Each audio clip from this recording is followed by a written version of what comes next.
Devil's Den Radio. I'm your host, DevilJon. As usual, I have hippies hanging out with me. But I only have one. Only one, yeah. You pluralized that for nothing. I did that for no fucking reason. But I usually have the Hippie Soul here, but she's here in spirit. Why? Because she's throwing it up in Universal Land. She's got her nerd boner fucking hard as fuck right now in Harry Potter world, man. I'm like, wow, I couldn't relate, you know, as a Tribe Called Quest would say, right? I couldn't relate. Imagine if you did go and you had to like just kind of stand there, just hold everyone's bags while you. Like it's like. I don't get it. Like, and it's like, you gotta let the wand choose you. Like, what the fuck are you talking about? I don't even know what the fuck is that? I don't know. But what's up, Slumpkin? I never watched it either. Oh, look, let's do some bills real quick. Why don't you do the blogs? Do them. There you go. Like by going to devilsdenradio.com or patreon.com/devilsdenradio, where you can take stock in the show, just like Shane, VeganJosh, and Mary. But most importantly, not the leader of our Tribe of the Den on Facebook. If you ever want to know what the shenanigans are on Fuckbook, you know, Tribe of the Den started by Shane. So, you know, he's the special, you know, guy in that group of Patreon peeps, because he started the fan group, which I was like, you know, it'd be kind of funny to find out that we have a fan, you know, group of the show. And it's like, oh, well, now we're in that. Yeah, and he came by last week too. Yes, he did, and he got to hang out with us. So another shout out for taking the time. But also, let's not forget about VeganJosh and Mary. Those are our loyal peeps, the Holy Trinity. And, you know, another special shout out to Slumpkin King, a.k.a. Clown Spaz on the fucking Twitch. So, links, man, links. Nope. He's like, nope. He's like, I'm not even doing that no more, bro. I'm done, bro. He said, no. So it's just Slumpkin King chilling. Back on Slumpkin tip. I'm just kidding. So what we talking about? He's like, he races. Oh, you race now? Like, what? Are you in like a race league? Is that how you do that shit now? Like, you like, you know, because I remember like Gran Turismo. Well, I used to play Gran Turismo, and like what you could do is like you could gear your car up like fucking crazy. Like, you could, I had a car, it was a Mitsubishi GT, and I, like, did so much fucking turbo and, like, weight reduction to it, and, like, put, like, this, like, shit, like, it was, like, over 1,000 horsepower. Damn. Dude, this thing fucking flew, dog. Flew, dog. Flew. I was like, wow. It was beating Vipers and everything. And it was like some used car that I found on the game. And I was like, oh, that's cool. I'll fuck with that. And then like I souped it up and it was like my go-to. I was like, wow. Shout out to Gran Turismo. That's right. You know, I was like, I know you're not a fucking gamer, but damn, man, that was my shit. Let's see. He's gonna start doing clubs in Dirt 2.0. Okay, that's cool. Yeah, rally races are fun. It's a different style of racing, though, for sure. Yeah. Hitting dirt, you know what I mean? Because that level of fucking drift, my guy, is fucking nuts. Yeah, I've seen a little bit of it. Yeah, it's like wild. Like if you don't understand the concepts of oversteer or understeer, you know what I mean? Like you know, you're gonna eat shit. Yeah, I've seen a ton of like wreck videos. You know, they just like go over the walls and everything, and just tumble over. So yeah, sounds fun. I mean, it does look fun, but very dangerous. Let's see. Slumpkin says he's like, yeah, I gotta get the PS5 to play the new Gran Turismo. Yeah, I was thinking, the wife and I were talking about it because like my PlayStation 4 is a day one PlayStation 4, and sometimes when you start like a game up in it, it feels like it's gonna start up in space, like like it sounds like a rocket. My guy, it's like. It's like, what the fuck, bro? Mission launch ready in 10, 9, 8, 7. It's like, shit, this thing's done. I don't know, but, it still plays, digital stuff, but it still even, like, acts crazy even with the external hard drive on it. Oh, really? Yeah, I was like, man, but it's a day one PlayStation 4, dog. Like, I was like, I don't even know what year that came out. Like, shit, I even had to look up what year this fucking podcast started, and that was 2017. We've been fucking up ear pussies since 2017. And you've been fucking up the ear pussies with me since 2019 in July 30th. Yeah, man, it'll be 4 years this year. Hell yeah. So, we got to do something fun. Which, I propose that Fun with Fire and Mike Frankenfriends get down on 710. Maybe one day. But not 710. Why not 710? Well, first of all, what day of the week is it?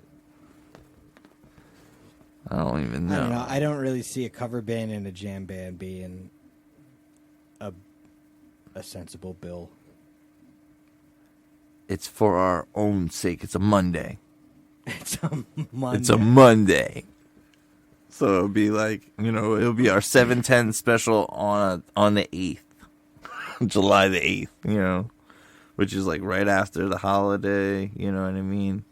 People want to, be like, yo, 4th of July was fun. It's kind of like almost like a short work week. Let's fucking buy it. Let's do it. Come on, man. I can see it. Looking at my calendar now. We're talking with the Sherman Theater about doing something. Oh. Possibly May 27th. Well, That will have, I think... Shit, we were talking about the bands. Oh, Trouble City All-Stars. They're really, really good. They do a lot of, like, reggae and stuff. yeah, I've heard about them. They do like a lot of Sublime cover and shit. Right? Yeah, but they're original also. It's just they have, like, a really good vibe. Cool. They have a really good vibes. Yeah, when after our old band Albert Savage kind of dissipated in the interim, Franco had like a little project he called The Nebula, and it was a combo of Trouble City All Stars and Mike Frankenfriends. So we know those dudes. It's pretty cool. The concept is gonna be just like local bands, but we're gonna be in East Stroudsburg. I'm trying to think. There was one other band, I can't remember. But it's going to be a good bill. Like the bands that are going to be there, not just us. But, hold on, I'm trying to pull up the text thread now.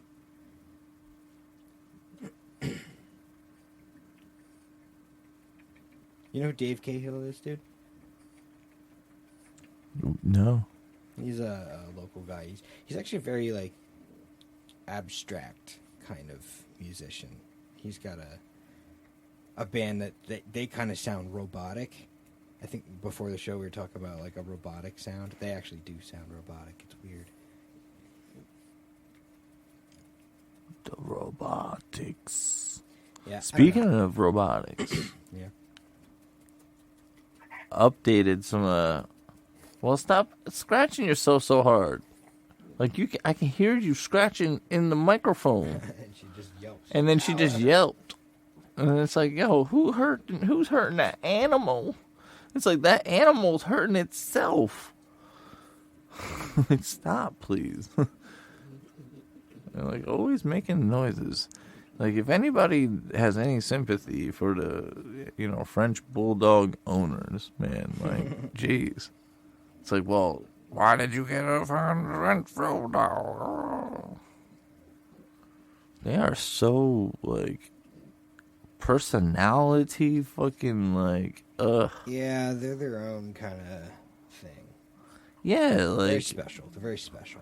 Like, they want to, like, they... See? Now that she knows that we're talking about her, she's like, yeah, I'm going to go away now. I got my attention. I'm satisfied. I got my attention. You talking about me on your podcast. I like how dog owners always have, like, their fucking, like, dog voice, though. Oh, yeah. Yeah. It's like, yeah, I talked to... I was going to say, like, you see, like, the toughest dude, right? But then you see him with a kitten. Oh, yeah. And it's like, oh, little kitten, oh, my little precious kitten. We're actually probably going to be getting a kitten soon. Yeah, I have a cat and I have a dog. I'm good. I have a little cat dog. There you go. Well, we're typically a 3-cat household, and we lost one a few weeks ago. And like the dynamic between the remaining two needs a little help. They don't know how to interact with each other. They don't know if they should be scared of each other, but you could tell they want a friend. So we think a kitten will kind of like, because they're both going to be curious about it. They're both going to play with it. It'll give each of them something to play with, and maybe kind of like bring everyone together. And you can't be mad at a kitten, Even asshole cats can't be mad at kittens. Yeah. Animals have that thing about them. They know it's a baby, and they treat it different. They treat it, You would hope. most of them. Yeah, I'm just saying. I've heard some stories. Yeah. I'm a glass half full kind of guy. I get you. I know, and sometimes it's Just gonna put them in a room and see what happens. and sometimes what is left in that glass has some shit floating on top of it.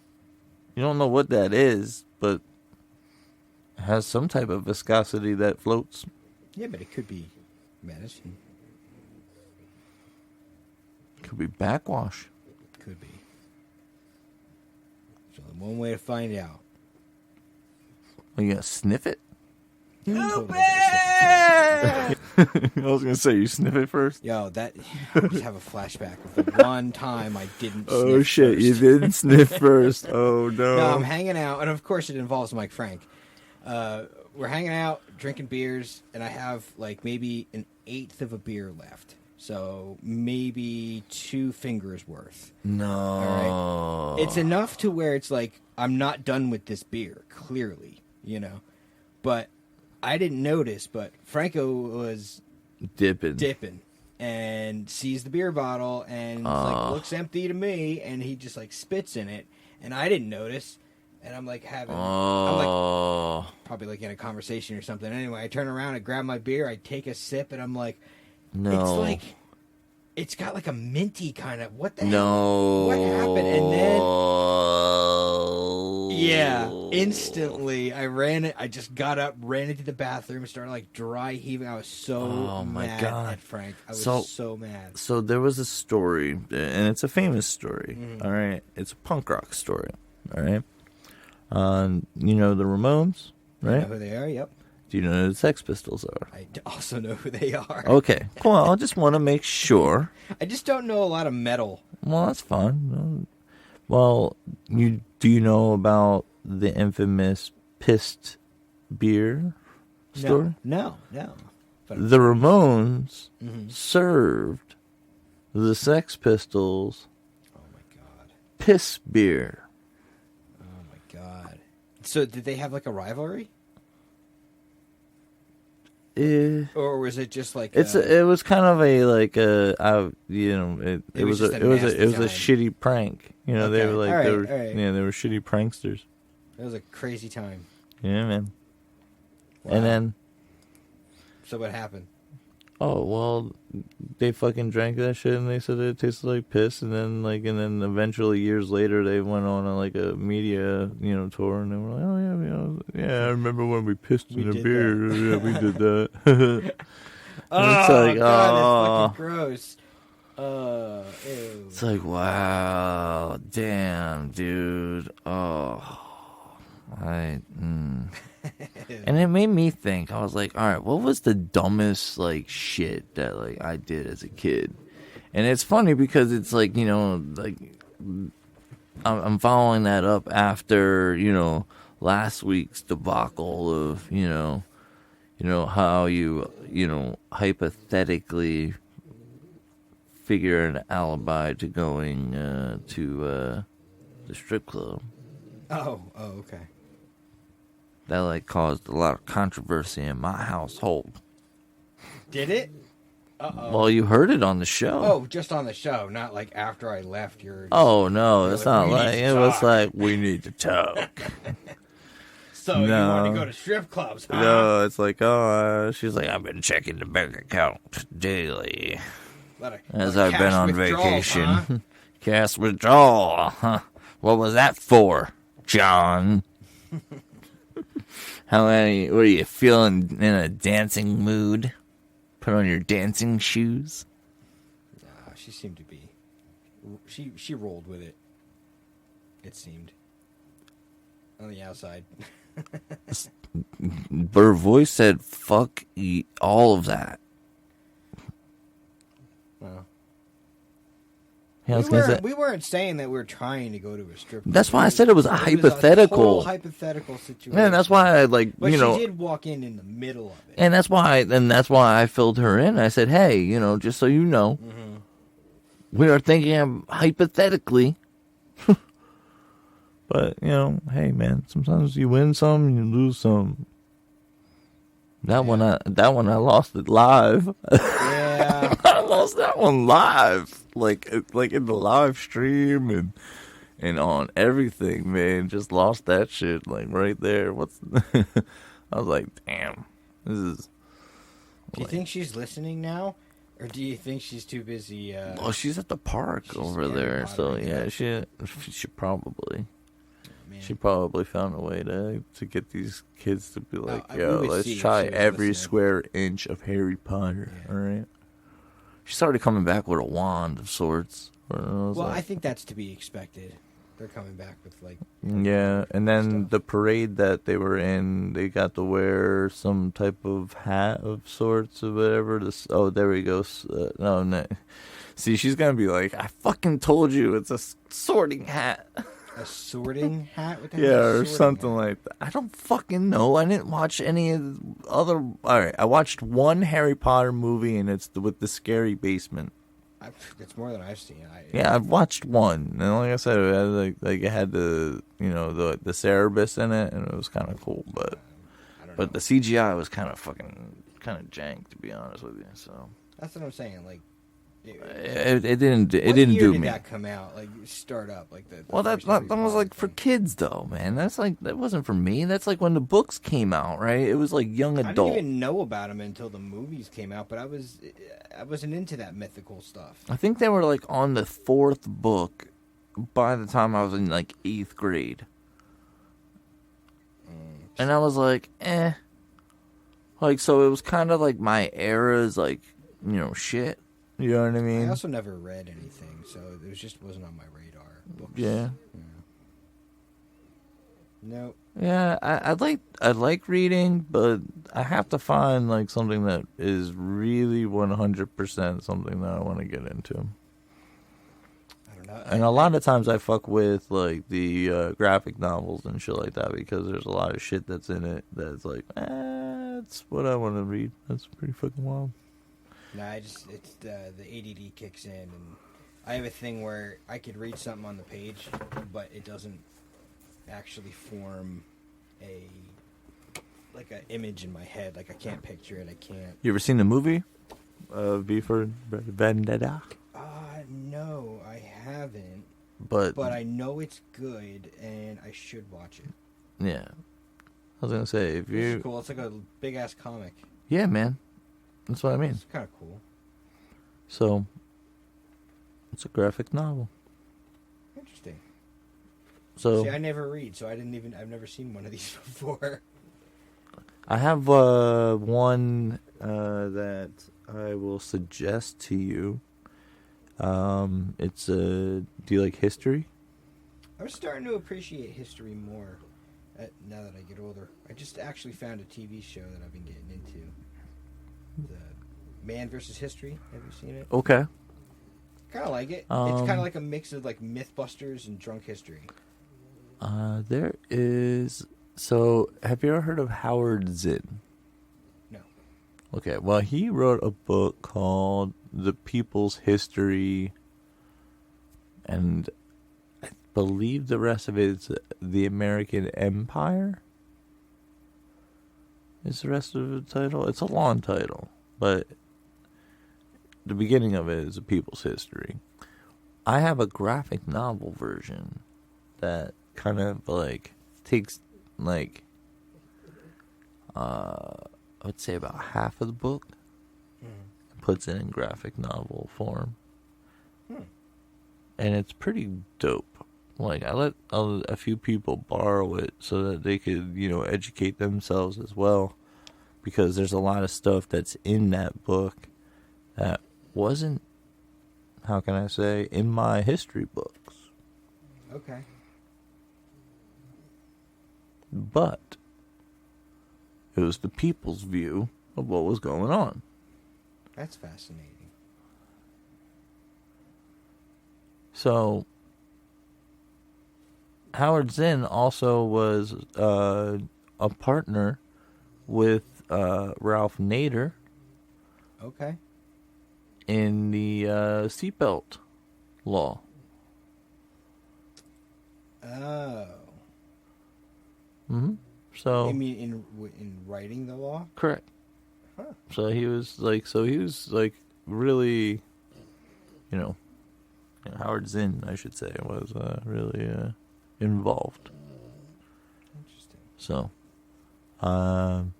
check him out. That's where I got a lot of my info, especially on history, where it's like, wow, that's what I want to know. And then I watched a lot of Zeitgeist, which you're like, what's that? Well, oh man. All right, well, Welcome to the dark conspiracy hole known as Conspiracy Corner. Oh boy.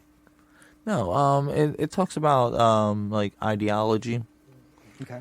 But what it does is it breaks down the similarities through the years, like how the stories all have virgin mothers. Oh, like December 25th. Yeah, there's a formula to it, and it dates back all the way to even like Egyptian times with Horus. Okay. So it's almost like you can take that formula and you can kind of almost predict. Correct. Not necessarily the future, but you can kind of. Check the links. Yeah. You could formulate your own religion out of it, basically. Huh. Yeah. As long as you stick to a formula. But That's probably what like the cults do. well, yeah, that's why they get away with that.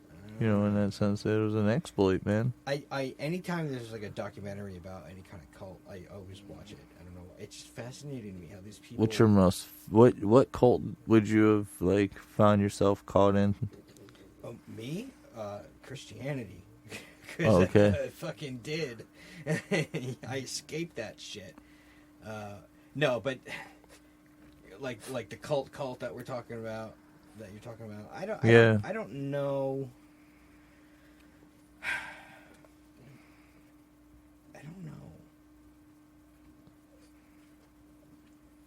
You don't know? I really don't know. You don't know. All right. Well, I was just thinking about it. I The would whole probably. idea of living on a commune or whatever and secluding yourself from the rest of society doesn't. What's the one with the Kool-Aid man in the spaceship? Yeah, Jonestown or whatever. Yeah, right. I probably would have I would have drank some Kool-Aid I remember or some Nikes.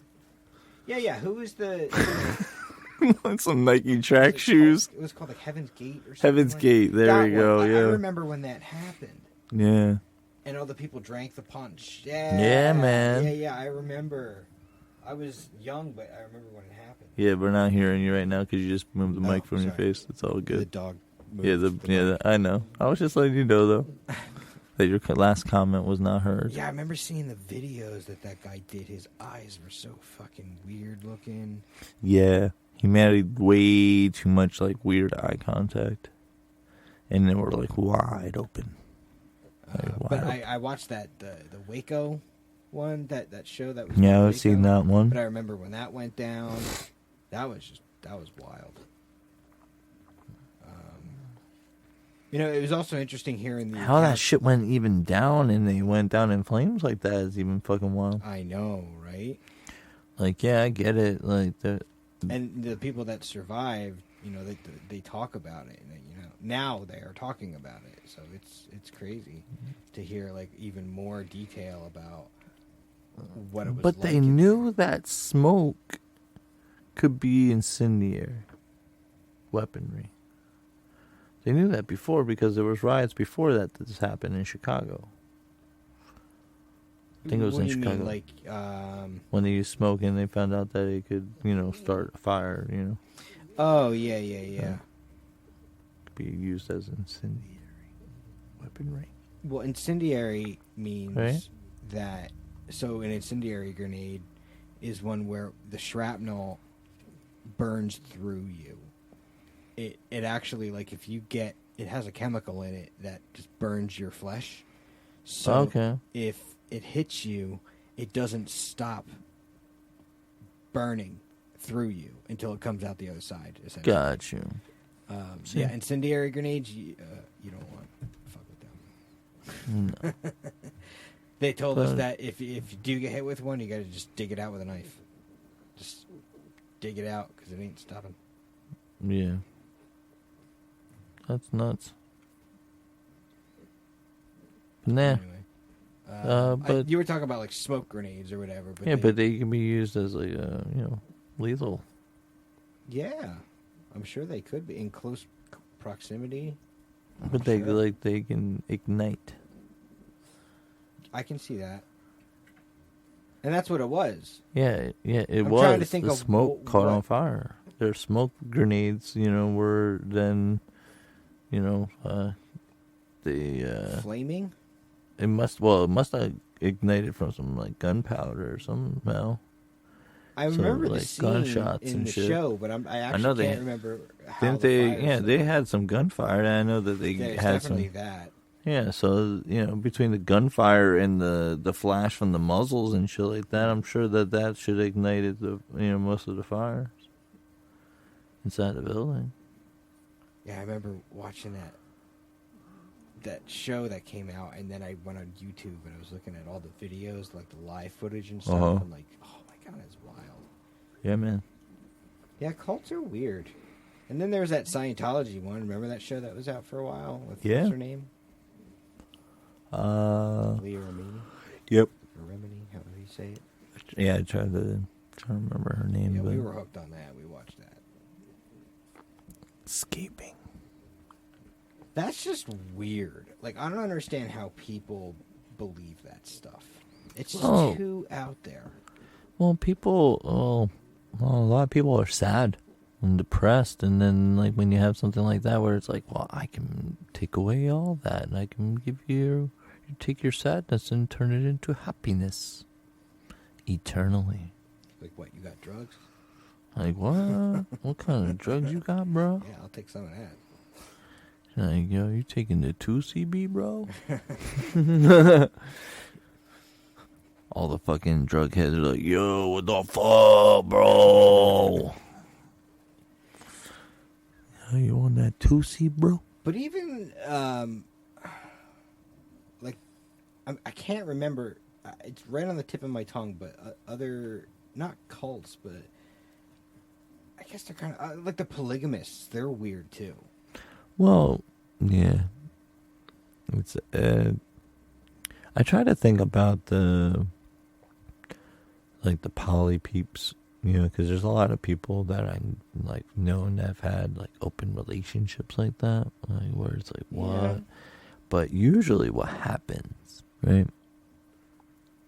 is somebody, you know, catches more feelings than the others, Yeah, I don't think it's sustainable. and yeah, the sustainability, I don't see it happening because of one thing.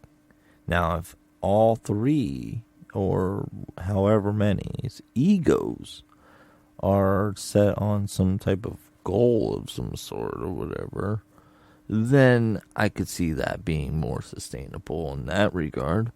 But without the separation of ego, it's like, well, what about my needs? You know what I mean? Because that's like what it always comes down to.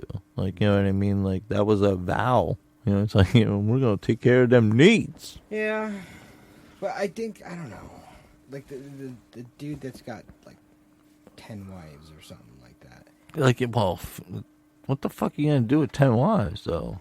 Everybody's like, yeah, you're going to be fucking all day. It's like, yeah, until you give yourself, like, what, ball cancer? I just think that there's something psychologically going on with that guy.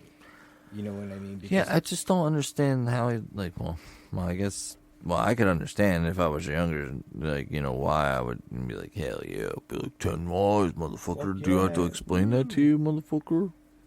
Yeah, but I don't Like, know. what the fuck, man? But honestly, the idea of certain, you know, religions not seeing the similarities and things, getting back to talking about the zeitgeist in a sense, is educated me in the fact that a lot of similarities are amongst all of the ideology, and that maybe, you know, and I mentioned this before on the show, that, you know, just like Mesopotamia, you know, maybe religion's the same way. You know what I mean? It just got fragmented. You know, and that all the pieces just need to be put back together again. Kind of like, you know, how our consciousness needs to get back to singularity. Yeah. Interesting. You're like, Food for thought. you're like, huh? Damn. I'm gonna chew on that. I'm gonna chew on that one. That one's gonna be like, oh, you know what? I'll get back to you on that Well, let next that week, marinate. because that was a little bit too deep. It's like, damn, man. Where do you get your fucking weed, man? From you. From you, Dante. Oh, hey, Mr. Cheezel. Hey, Mr. Cheese. Nobody fucks with the lime, bro. Nobody fucks with the line, bro. That's a great movie. Grandma's Boy. Hell yeah. I should watch that again. It's been long enough. I could watch it again. It's not as good as it was when we knew it, but It's so cool. still good though. I'll say that there's still chuckles. You know, still good chuckles. And like a lot really, of good really, chuckles. a really young Jonah Hill. Very young, yeah. Yeah. Well, very large. You got Netflix? Yeah. Watch on there? Stutz. I did. Dude, Really cool, right? Right. I watched it a couple times because I wanted all of it to sink in. That was some really good Deep stuff. shit. Yeah, it was great. And I can honestly say I learned some, and I take some with me, you know? Yes. For those who don't thank know. you, Jonah Hill. Yeah, that was, he basically, his psychiatrist agreed to let him make a documentary about his style of therapy. And it's really awesome. Psychiatrist or psychologist? Which one was he? Stupid! Check the links. He's a he's a therapist. Oh, well, whatever. Yeah, it doesn't matter. But, Yeah, whatever. it was whatever. Really cool. It was a really raw movie, too. Yeah, it was. Mm-hmm. And then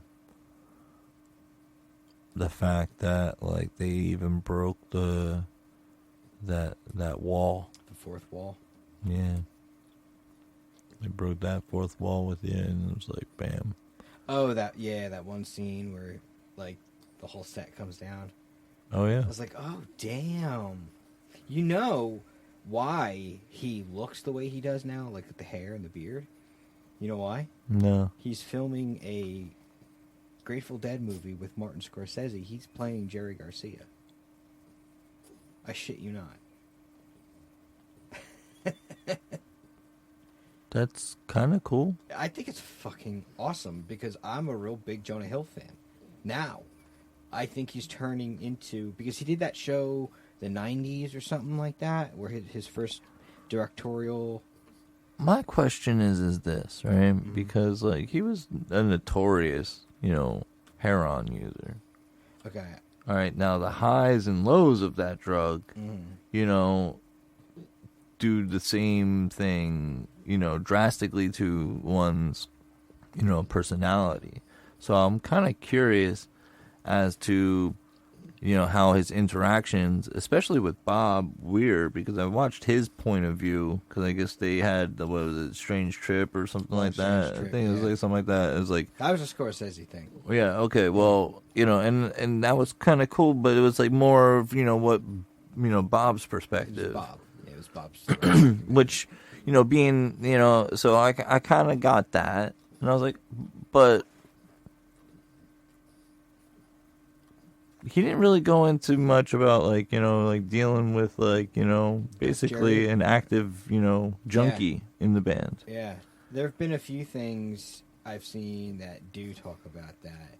And I now look at the different eras of the Grateful Dead through a slightly tinted lens now, because it's like I can tell when I'm listening He's all to Dope doped up, Jerry, yeah. because his voice, he sounds different when he sings. You could totally tell. Because he went on it and then he went off it for a long time and then went on it again just before he died. And he was actually he was in rehab when he died. So I think that, the withdrawal actually is what killed him. But he didn't have the strength because of what he did to his body over the years. He looked bad. He was only like 52 or something like that. And I see 50-year-olds now, and, he looked old for 52. Yeah. Well, a lot of drugs do that too. That's what I'm saying. They didn't shy away. But, yeah, so Jonah Hill's going to play Jerry Garcia. And I think maybe, like, were you saying that Jonah Hill's a heroin addict or Jerry? No, Jerry Garcia. So I'm kind of curious at how Jonah's gonna portray that, aspect. I think he's a good actor, so I think that's what I mean. That's what do it well. I kind of expect. I'm not saying that. That's what I mean. Like, he's gonna go deep, because he's the type of dude that, like, as you saw with Stutz, you know what I mean. He already even opened up about his own self and shit. He's like, well, if I'm gonna talk about all this shit, I guess I gotta be vulnerable. Yeah. With this process, and it's like, right. and it's like, oh shit, like, damn, all right. Yeah, no, it was really cool. I even made my wife watch it. I'm like, just sit and watch this with me. Just get over the first 10 minutes, then get into it. You'll find something. It'll hook you. Jess liked it immediately because she's a psychology major type of stuff. So I gotta get my wife to put down her reality TV show. Oh. Yeah, I know. The 90-Day Fiancés and all that shit. Oh yeah. Oh. I mean, we watch them together. Oh my god. She watches it even when I'm not there. Yeah. When she goes to bed, I'm putting on the man shows. Yeah, I don't know about History that. Channel, Discovery Channel. History. I like it. I like the History Channel and Discovery.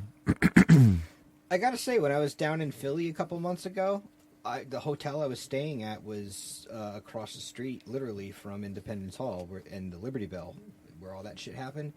So I spent a week. I had all this time. I would just walk around Liberty Hall, and I'm like, or not Liberty Hall, Independence Hall. I'm like, this is where America was born, man. It all started here, walking up and down the cobblestone streets. I'm just... That are like fucking jank as shit. Oh, yeah. Well, Don't drive your car on them. I did that once. I lost the hubcap. Shit, I won't even drive my Jeep on that shit. No, I go around. It's not every street, But they there are preserved, some, like, yeah. the streets that surround Independence Hall are still Yep. cobblestone. And then there's a whole section, like, further down, I think it's Market Street, or Walnut. I think it's Walnut. All the way down where, like, the whole area is, like, cobblestone and stuff like that. And it's all fucked up, and good luck trying to park your fucking car. Yeah, I made that mistake once. Huh. But no, it's really cool. Kind of when you're walking through, you're like, man, these stones have been here for, since before America was born. This is where America was born. Yeah. And we had our company Christmas party nearby there.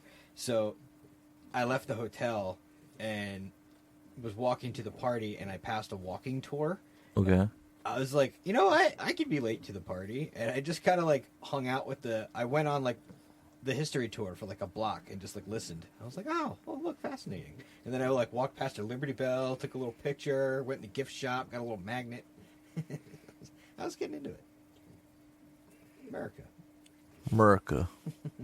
I learned the whole story of the Liberty Bell. Yeah. The crack and everything. Yeah, it's because it was forged shittily. And it broke several times. Yep. It was actually, that thing was broken more than it actually worked. Correct, because it was forged shittily, like I said. Yeah. And they fixed it, and then they tried it again, and it, like, after, like, a couple rings, it cracked again. Like, only a couple rings. But now they're like, okay, fine. We're just going to put it on display. So it bears a lot of similarities to Philly. They just love crack. Ah, there you go. Check the links. DevilsDownRadio.com. Yeah, not many shows have .coms. I noticed that too. Like, there's like, if you're not like a serious show. Yeah. Because I've noticed some people are like, yeah, I don't have a website. It's like, what do you mean you don't have a website? You gotta have like some type of web space, you know what I mean, in order to get presence on, Google Ads and shit. I guess you're right. Your SEO. Mm-hmm.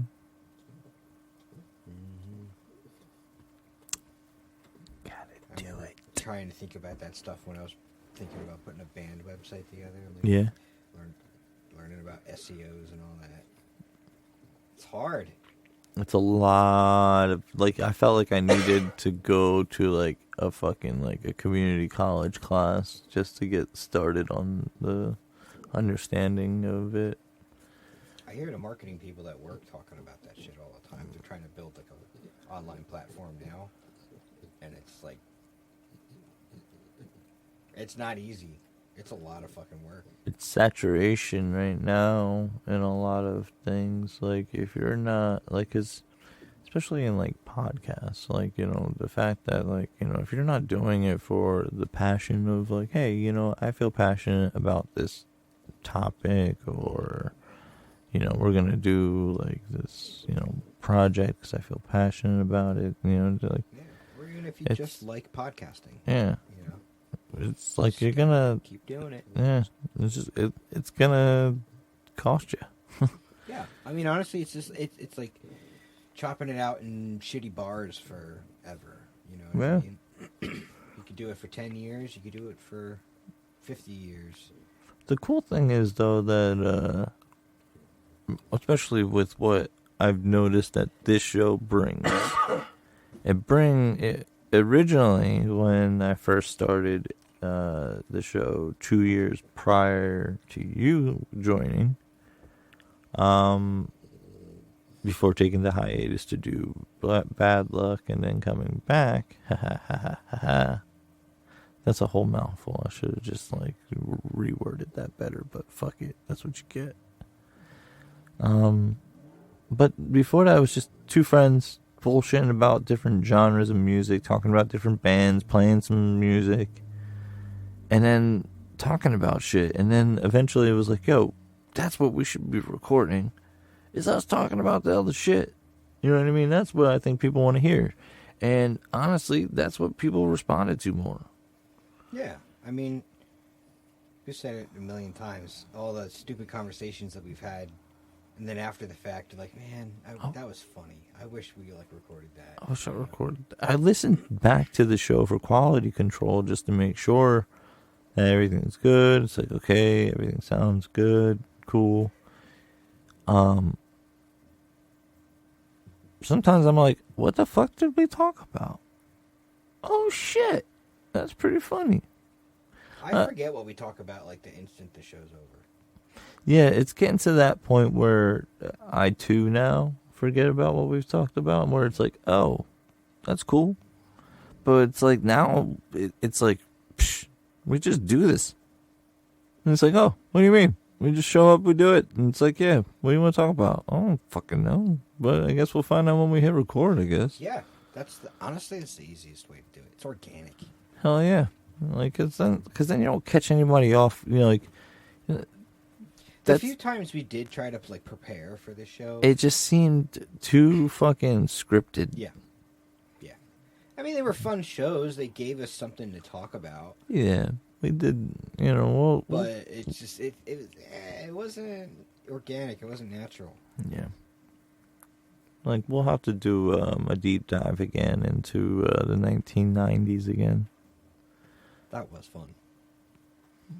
I think what we should do is do each year of the 90s. Okay. Because, like, the 90s is, like, I would say the years that I would say we can take claim to.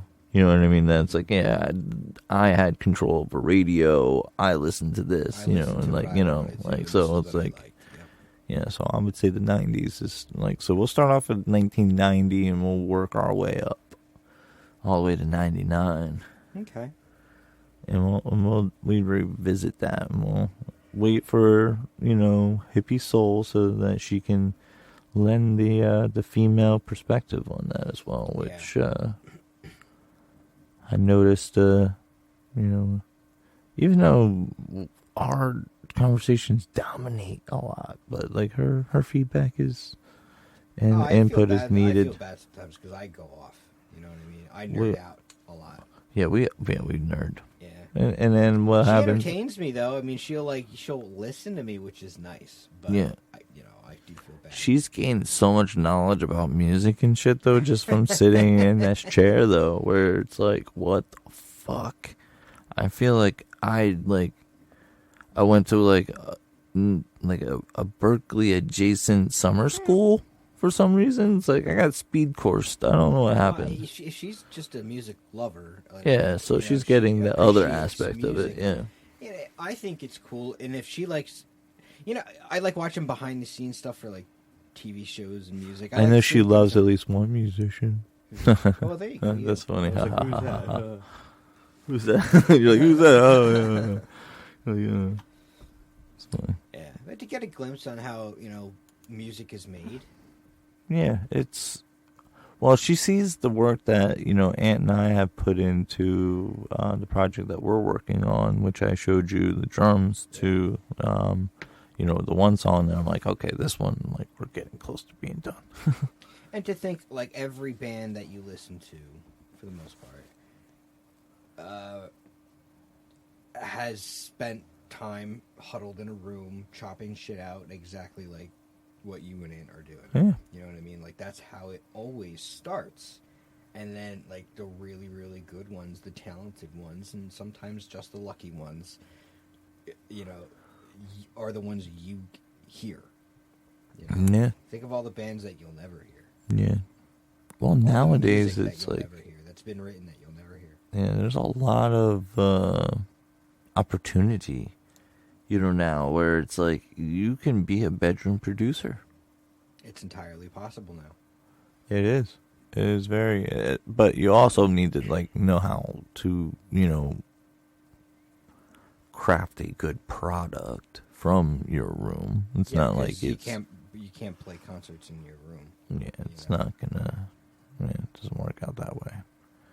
But I mean, even if it's these days, I hate to say it, but even if There's a lot of people that have faked it, and and I guess they're gonna just fake it until they make it somewhere. Sometimes it just makes them feel good to get up and do it. All right, have your moment. Glad you're happy. It's like karaoke night. Yeah. Like, have your moment. I remember my first beer. When I was 17. See? That's funny. Don't say a funny there. Oh, man. But the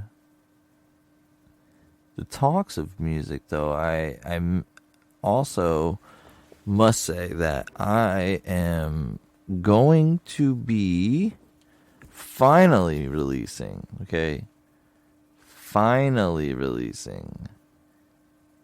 the Toilet Jams aspect. All right, now I mentioned that Toilet Jams is going to be a few songs. Well, I added a few more.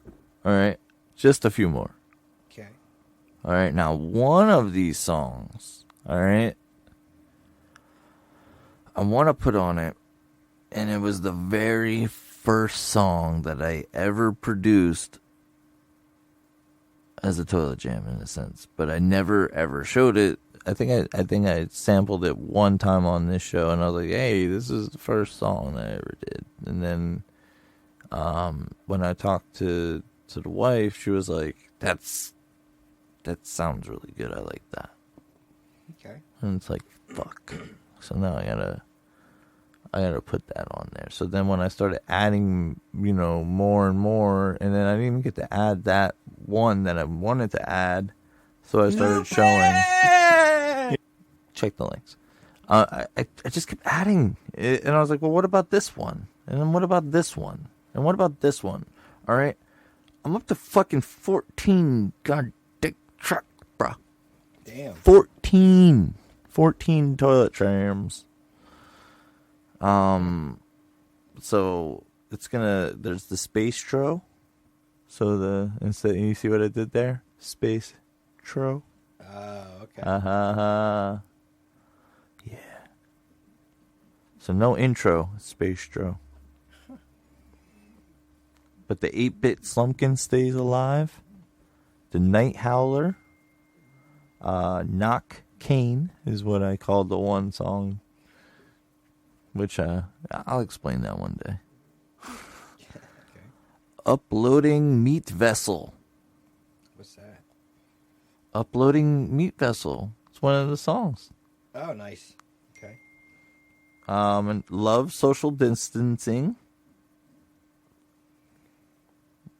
Tech No Hell. Chill Vibe It. Okay. Dark Ominous River. I thought that was funny because, I was like, that'll be a fun word for a lot of people to fuck up. I want, how many people do you think will be able to say ominous? That's ominous. It's not really a tongue twister because you're not kind of like. I don't see it being that hard to say. Dark ominous.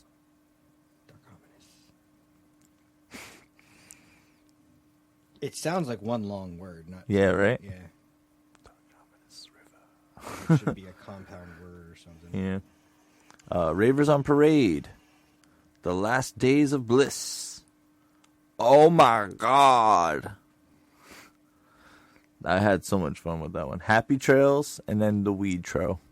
Okay.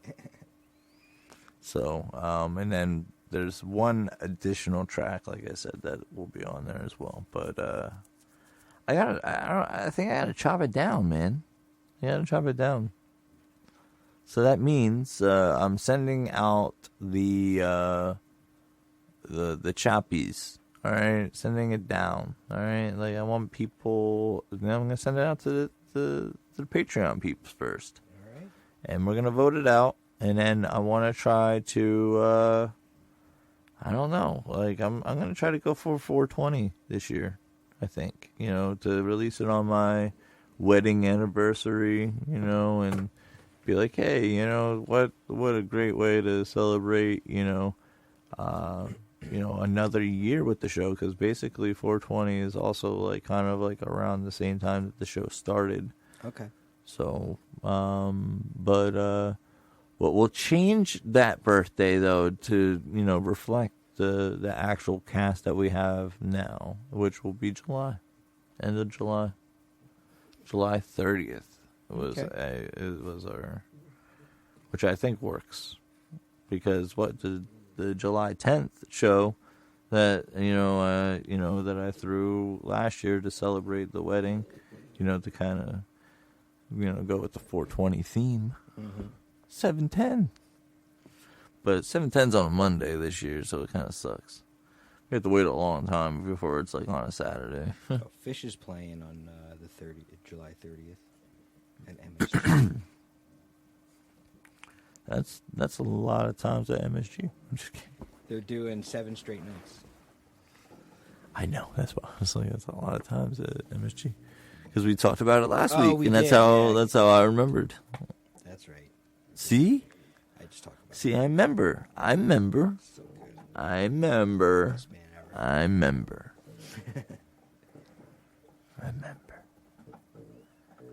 Tool's coming back around in fall too. Oh, that's awesome.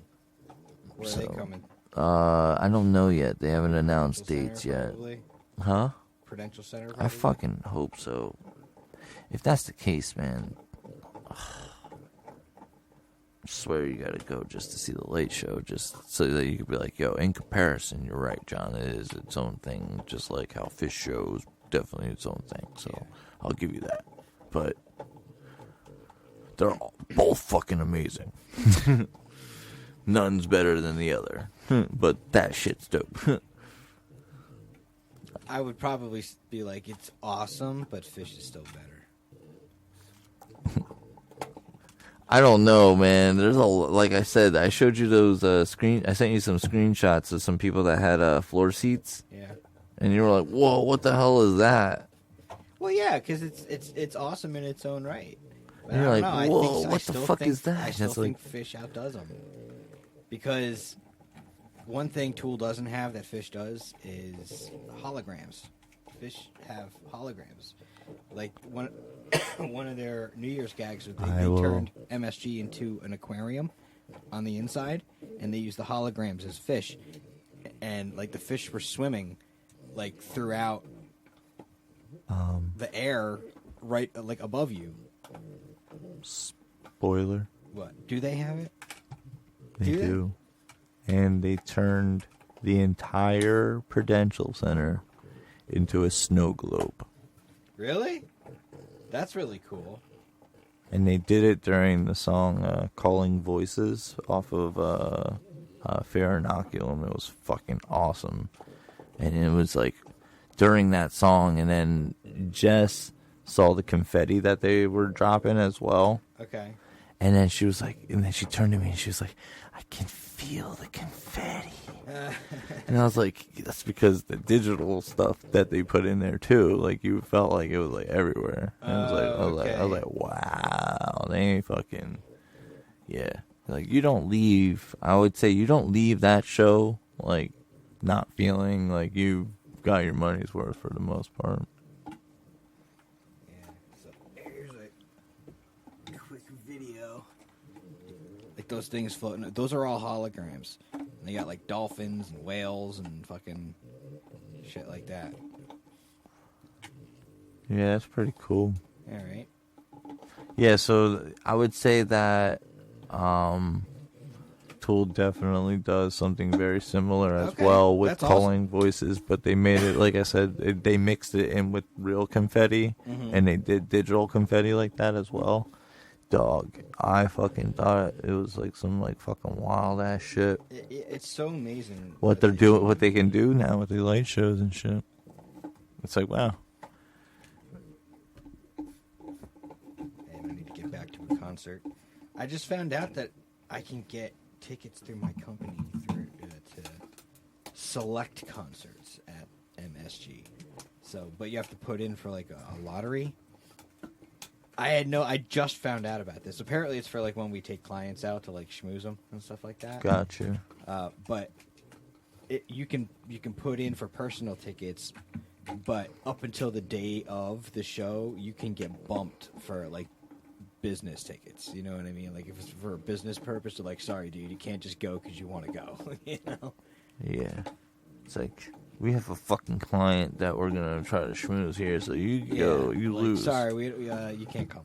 Yeah, client. So, like, that's fine. Clients get the schmooze, and you fucking lose, all right? Every fucking time. Just remember that. I think I'm actually, because it's only select shows and not a ton of them are all that great, but Billy Joel is one of them, so I think I'm going to try to go see Billy Joel.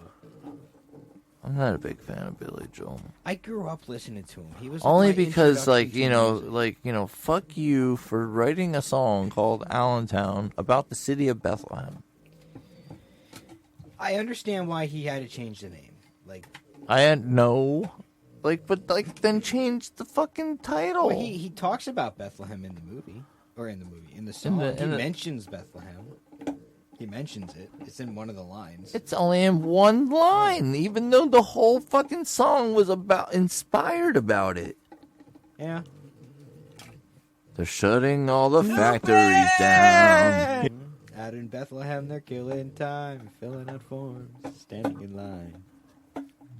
Yeah, see? And our father fought the Second World War. I love that song. See? Billy Joel. See? Billy Joel. Fuck Billy Joel. You know, Aaron living here in Allentown. No. Even though I'm saying about Bethlehem. I think Allentown had a little better ring to it. Better yet, it was the south side of Bethlehem. Like, it doesn't have a ring to it. Yeah. Doesn't have any ring to it. I'm living here in Allentown. Oh, see, it sounds like any town. It is kind of cool what, like, the steel stacks have become, though. Like, it is kind of cool to see that they're really embracing their steel history out there in Allentown. Or, fuck off. Yo, like, oh, man, like, see the Billy Joel in you was just like, oh, yeah. Allentown. Yeah, fuck you, dude, yo. No, yeah. in Bethlehem. In Bethlehem, of course. Fucking dickhead. Like that big live music venue that they have outdoor, like yeah, right they have they stacks. also do the music fest, every year, which is the largest free music festival. All right, I will be playing there this year. It's which confirmed. you guys have played consecutively now. This is the band's third consecutive year, my second consecutive year. Yeah. So. Same stage. Yeah, it's a pretty big thing. I don't know. I know that they have tons of different bands and shit, and I thought about putting certain things in there, but I was like, no, I'm focusing on like so much writing right now that like I don't want to stop the momentum. Just keep going. Like I just especially it's like after I sent the one track over to Corey, our friend Corey Pierce, I was like, yo, peep this out for me when you get a chance, right? And then give me just give me like a little bit. I did not expect, it being like, all right, that's cool, but but it was all like, constructive, and very well informed. So, then again, shout out to the brother, Corey motherfucking Pierce. So, yeah, man, he hooked it up.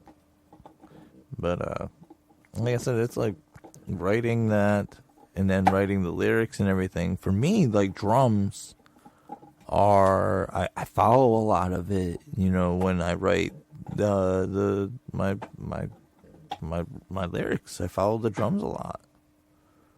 It's fucked up. But then in certain years, I would say I obviously because of reasons of comfort, I then just followed guitar because it was like, oh, well, I only know Ant's going to play the song, right? So I got to follow whatever Ant does. So then I'm like, I want that fucking comfortability again where I'm like chilling with my drummer again. You know what I mean? And like we can like do some groovy shit. You know what I mean? Because that's something that I think is like honestly truly lacking in the metal world, where it's like good groove. You know what I mean? Like, you know, it's like, all right, that's like really cool and all, but that's a really stiff fucking like riff right there, man. Like you're really like rigid as fuck. Like, you should loosen up a little bit. Like, do you think there's room to loosen up in metal? Yeah. See, to me, I feel like then you're becoming rock. But there's like the hard rock bands that like already, you know, trend, you know, more metal anyway. So I would say that it's like, it's almost like one and the same. The reason why it's kind of hard for me to even be like, oh, well, what's the only thing that usually people would say use as the differentiating factor is, are you screaming? Are you not screaming? It's like, oh, are you not screaming? Then you're hard rock. If you're screaming, then you're metal. Because it all sounds the same. That's the only discernible difference. You know? Yeah, see? So, you know, so then it's like, yeah, like, you know, but then I guess that can be said it's like about a lot of different bands and a lot of different genres. You know, it's like, well, you know, it all sounds like this or that. You know, it's like, so do they do this or do they do that? You know, you talked about the jam bands, right? They're either jam A or jam B. It's like, yeah, you know, either type one or type 2. Type 1 or type 2. You know, they got. Well, you could do both. It's just what are you going to do for the song? You're gonna keep exactly. You could do both in one song. Start off type 1, go to type 2. I got you, but you know, but you mentioned that there's usually type 1, type 2 bands, type shit, right? For the most part. Yeah, I would definitely say there's like top tier bands, and there's people that play. Yes, there's shtick. There's shtick. Oh, the shtick bands, yeah. Shtick. Yeah, I don't like shtick bands. Yeah. Yeah, they play their shtick. Oh man, but damn man, there's a lot of fucking homework I gotta do too for this fucking project too. There's like a lot of shit that I'm definitely happy that I have to do. It's like, man, this is like labor of love. Yeah. These are the thousands of hours that we talk about that no one thinks about when they see us on stage. But what's really funny though is that being able to have like decent drummers in my lifetime, and and be able to befriend them, and you included. Thank you very much for your always for your input, because it's like, if I can, because my approach was this: if I could write the drums well enough, right, that I could present it to a drummer and he'd be like, cool, who programmed this? You know what I mean? Then it's like, thank you. Yeah, I thought it sounded really good, especially because I knew that it was your first go at programming something. But it actually sounded really good, and we had to make a couple tweaks to the sound of the individual drums and a couple cymbals. But other than that, what you decided to play was good. Yeah. It was hard to try to find things to like, because what I would do, and I would loop sections like over and over to the point that it was like so annoying that I literally would play like 6 different things to it until it's like, that's the one. That's it right there. But that is a lot of playing drums. You are kind of just looping. Yeah, you're just looping, yeah. As long as you got to stay steady. I know. That's the job you're there to do, is stay steady. I know, and that was the thing that I was trying to.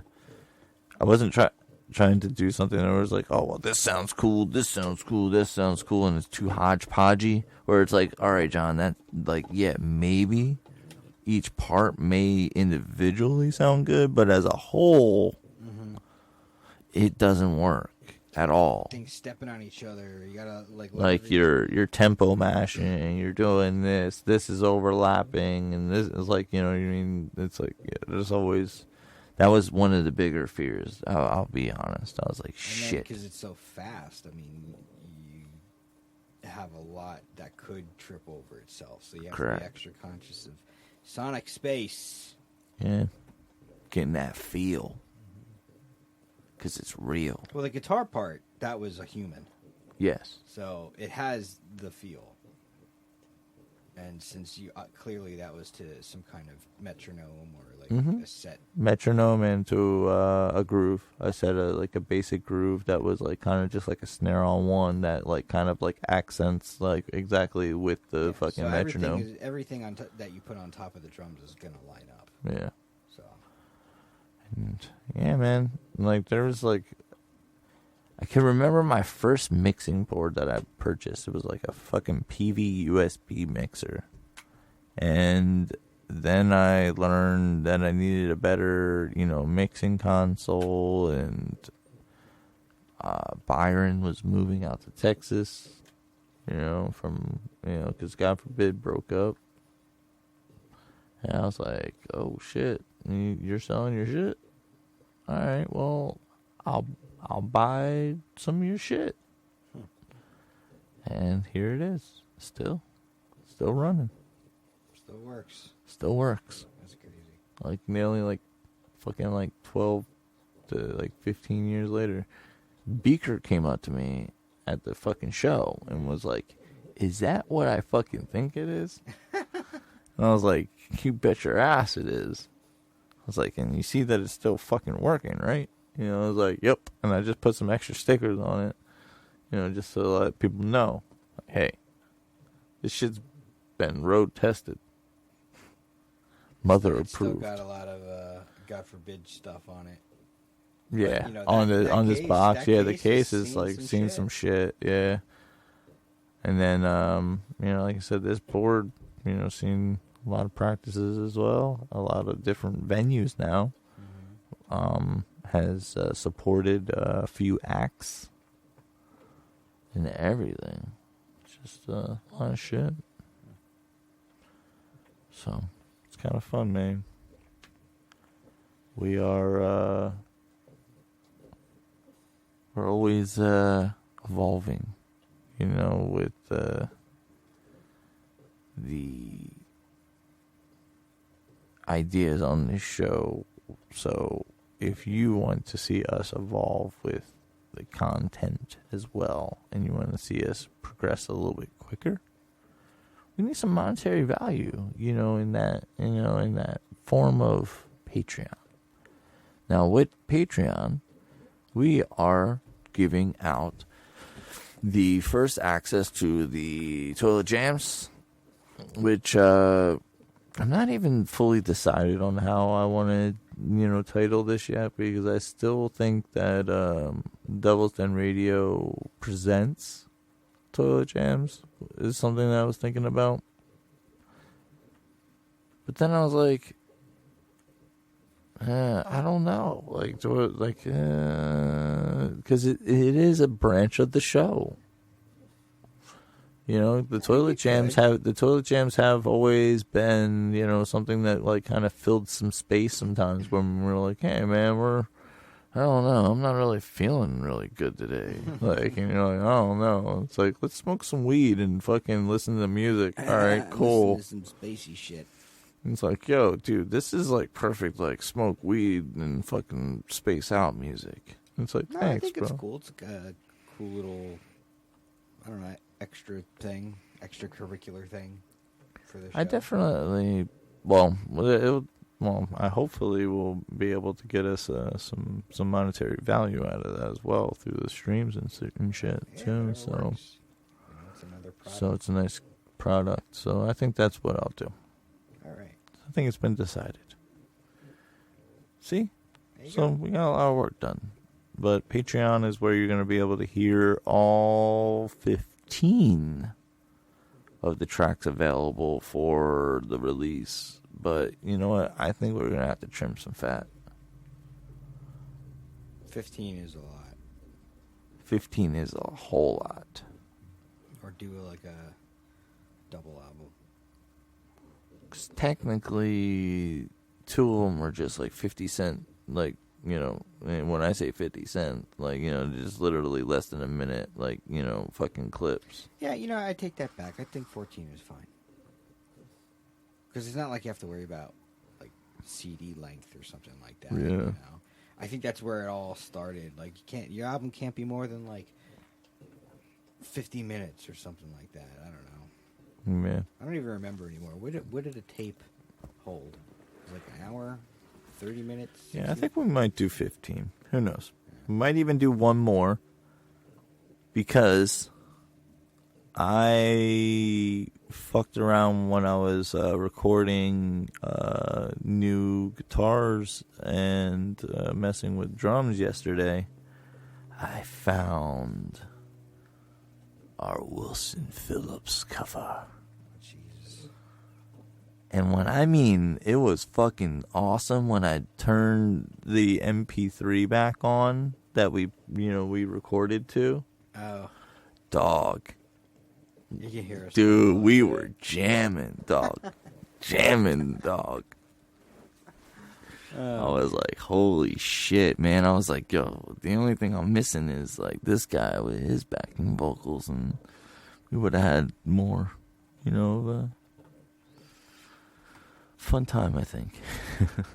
But who knows? But thank you all for hanging out with us. Come back next Thursday, 7 p.m. Eastern Standard Time. It's when we get funky. Yeah. Yeah. You know what that's from? It's time to get funky. No, I don't. Yeah. Just hit me. George Clinton? Yeah. All right. You got the funk, now hit me. Rockin' don't stop it. No rockin' don't stop. See, it was funny, you know, and I'm going to blast my bass player, Brian. He made a suggestion that we would do another Rage Against the Machine song. Do you know what song this motherfucker said? Killing in the Name. Renegades of Funk. Oh. And I was like, dude, that's not a Rage Against the Machine song. Almost everything on that album is a cover. There's no originals on that one. It's all covers. So maybe you could do their rendition.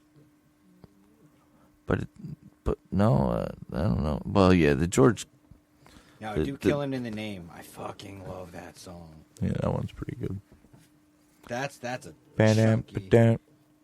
that's a great riff. Now do it, soldier. Now do it, soldier.